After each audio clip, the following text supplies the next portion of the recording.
આમ આદમી પાર્ટીના ડેડિયાપાડાના ધારાસભ્ય ચૈતર વસાવાએ એમપી ખાતે થયેલા સંમેલનમાં અલગ ભીલ પ્રદેશની માંગ કરી છે।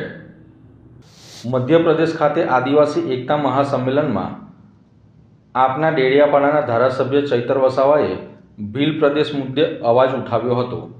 ભીલ પ્રદેશની માંગ સાથે ધારાસભ્ય ચૈતર વસાવાએ આદિવાસી હકો માટે એકજૂથ થવાનું આહવાન કર્યું હતું।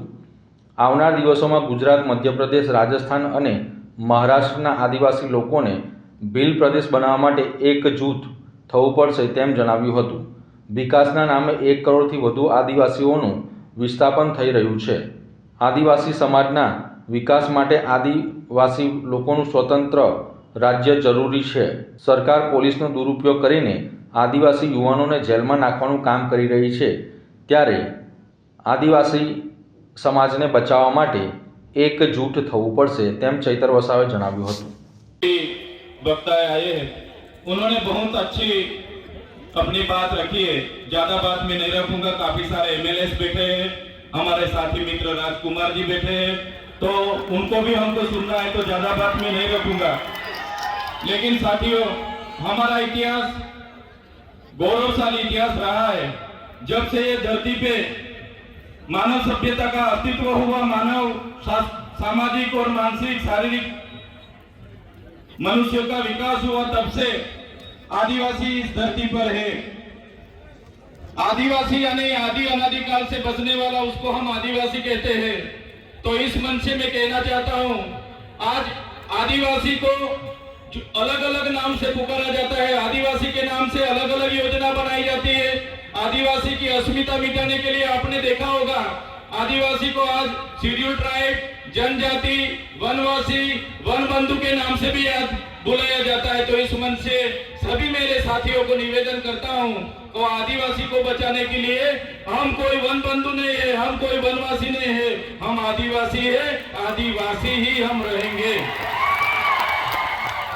साथियों, आदिवासी का इतिहास डॉक्टर जीतू भाई ने बताया कि 23,000 साल से यहाँ आदिवासी रह रहा है। आदिवासी का स्वभाव सरल था, संवेदनशील थे। आदिवासी प्राकृतिक पूजक थे, प्राकृतिक मूल्यों को जतन करते थे, सामुदायिक भावना साथ में रखते थे, सहकारी भावना रहती थी।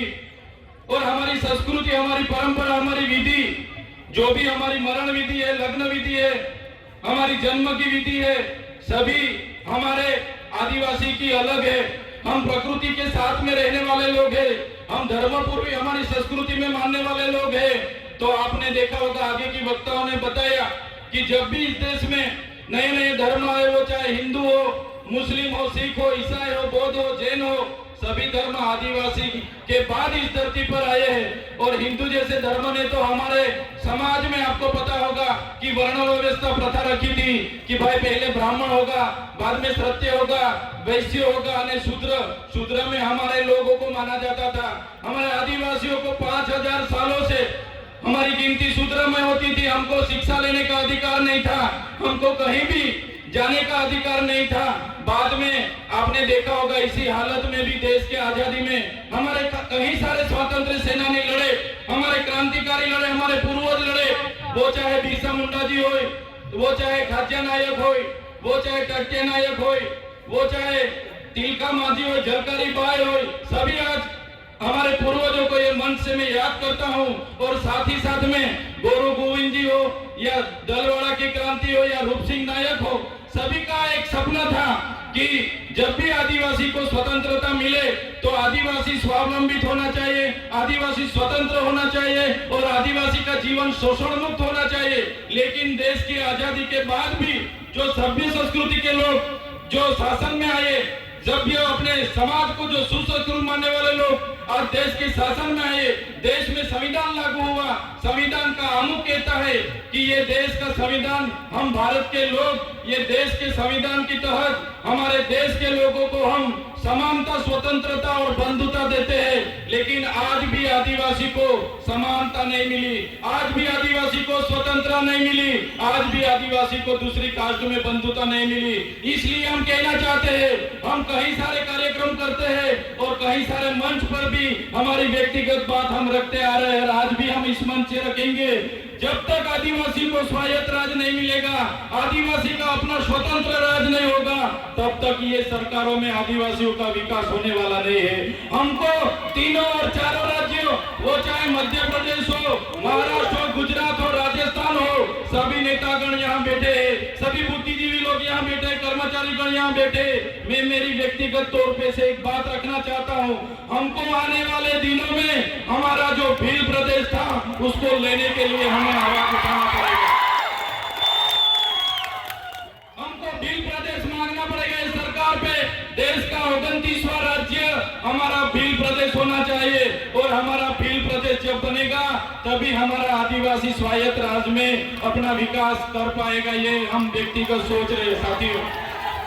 आपने देखा होगा देश के आजादी के बाद हमारे पूरे देश में 8% आदिवासी है।